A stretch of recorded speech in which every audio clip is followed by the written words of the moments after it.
What's up, nail friends? Today's video is themed Aurora Borealis, and so I decided to use this photo for my inspiration. So this is a collaboration with Talia's Nail Tales. Make sure you check out her channel after this. Let's get started. I decided to do color on top. So this is Naughty Navy by Glitter Bells. This is a beautiful dark blue, and I'm just applying this all over the nails. So this is already done set. You could do this design on top of acrylic or on top of hard gel nails. I'm doing it here on top of the Opera Gel X. So when you're doing gel polish designs, if it's on top of acrylic or gel or just on a natural nail, you're going to want to make sure that you hardly have any product on your first coat.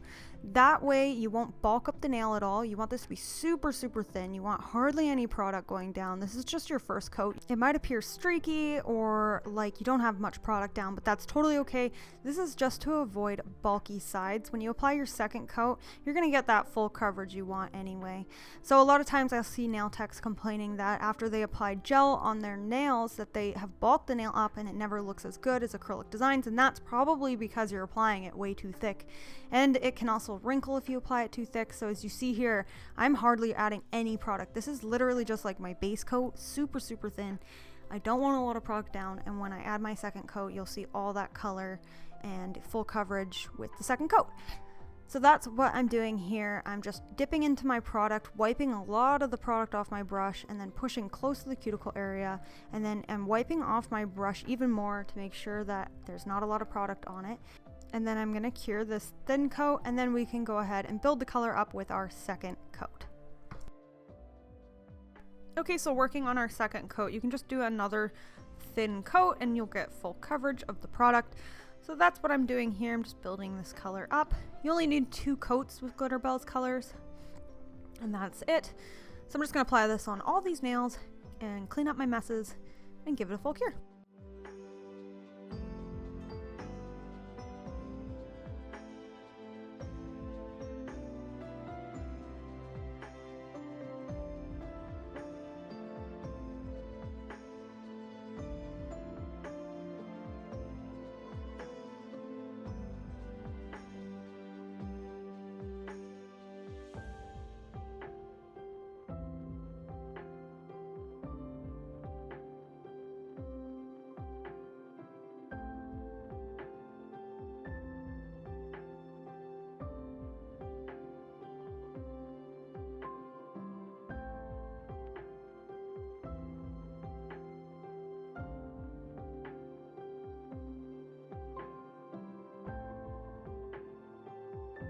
After that's been cured, I'm just going to put a little bit of Glitter Bells white gloss on a palette, and then I'm using a brush here from Glitter Bells, and it is kind of like you can kind of see the brush on the side there. It's kind of like an angled brush. So I picked up a little bit of that white gloss. I wiped a lot of it off, so there's just a little bit left on the brush, and then I'm just doing one swiping motion from the corner down. And then after I've done that one time on all these nails, I'm just going to give that a cure.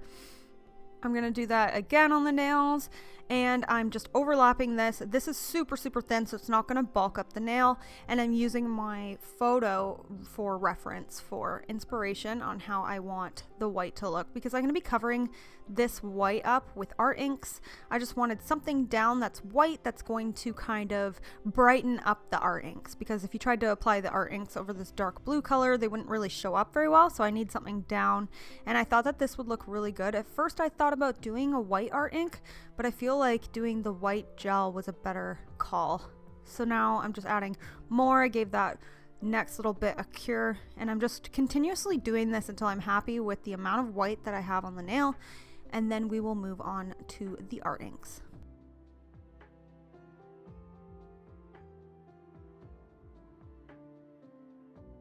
I'm going to give that a full cure, and now we can move on to the art inks. I'm using number 11, which is a green.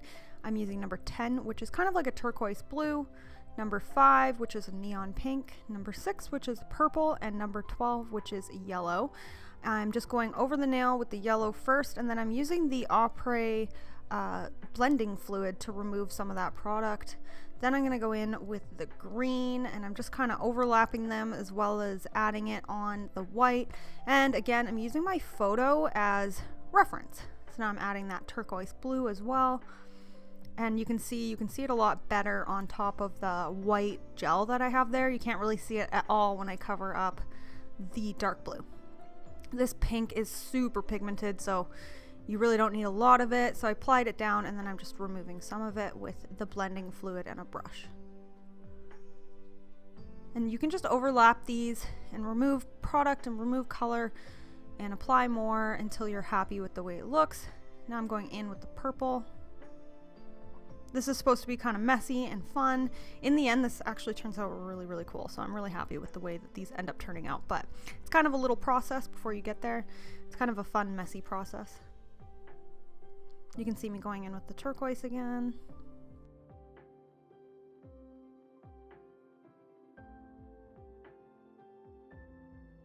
So that's what they look like so far. We're gonna keep adding to this nail. So now I'm using a dotting tool and some white gel polish, and I'm just doing little dots. So you could either consider these snowflakes or stars. I'm just using my reference photo for this. Since this is kind of a wintry design, this does kind of look like it could be little snowflakes, but either or. I gave the snowflakes a cure, and now on my brush here, I have a little bit of Glitterball's No Wipe top coat, and I'm just doing one line across the nails, and then I'm gonna add some chrome on it after curing, and it's gonna look really cool and just give some sort of like shiny dimension to the nails. So the chromes I'm using here are from Glitter Heaven Australia, White Magic, and Purple Magic, and I'm just applying that on top of just that swipe of cured gel. So I only cured for like 5 to 10 seconds. And then I'm just going in with the purple and the blue. I was gonna do each nail kind of different, but then I decided after I applied it that I wanted the purple and the blue together. So that's what I'm doing, just adding blue on the nails that I added the purple and purple on the nails I added the blue. And here's how they look so far. So I'm gonna be top coating these with a matte top coat only because I'm gonna be doing some stamping on these, and I find it easier to stamp over top of matte. So I'm applying my Luminary Nail Systems Empower Matte Top Coat over top of the whole design, and you guys will kind of see what the set look would look like if I kept it matte, but I ended up doing shiny in the end. I'm not sure what was the better choice. So I'm gonna be going in with this stamping plate from Clear Jelly Stamper, and I'm gonna be doing black tree silhouettes. So I'm just doing the ground first, and then I will do the trees after. So if you miss a spot like you see there, just turn my stamper around and reapply over top. It's going to have top coat on it, so it's going to blend that line if you see any kind of line there, if it's not completely perfect. So after I got that down, I'm going to go in with the tiny little trees. And I thought this just turned out so cute. It was just like I had imagined in my head. I feel like I maybe should have used bigger trees though, because I did have another idea that I didn't end up doing because the trees were smaller than I kind of imagined. So this is what the set would probably look like if I kept it matte. I think it looks super cool. But I ended up going with shiny because I wanted that chrome to kind of stick out and a little bit more. So I'm going to go in with my Glitterball's No Wipe top coat here and apply that over the whole nail. And then you can really see all those colors and that little bit of chrome poking through, and it just looks really pretty. It just kind of takes away a little bit from the tree silhouettes, but I still think it turned out cool and I still liked it. So what my original plan was to apply my No Wipe top coat, cure it, and then I was going to go in with a little bit of white gel paint or gel polish and draw some like lines and stuff on the trees and sprinkle some glitter over it so it could kind of look like the trees had snow on them. But when I got to this point, I realized that the trees were way too small and I didn't want to make it look like just blobs. So I just left it as is, and I still think it looks like a nice wintry design. So I gave that a full cure, and here is how they turned out. I really, really like this set. What do you guys think? Should I have kept them matte, or do you like them shiny? My camera was making it difficult to see the little tree silhouettes, so I turned down the brightness, but I actually realized turning down the brightness made it actually harder to see the tree silhouette when I uploaded it to the computer. So it actually looked a little bit more obvious when I didn't turn my camera down to see the tree silhouettes. Anyways, I hope you guys enjoyed this easy Aurora Borealis design. Make sure you head on over and check out what Talia did for this theme. Thanks so much for watching. Please give me a thumbs up. Make sure you subscribe. And I will see you in the next one. Bye!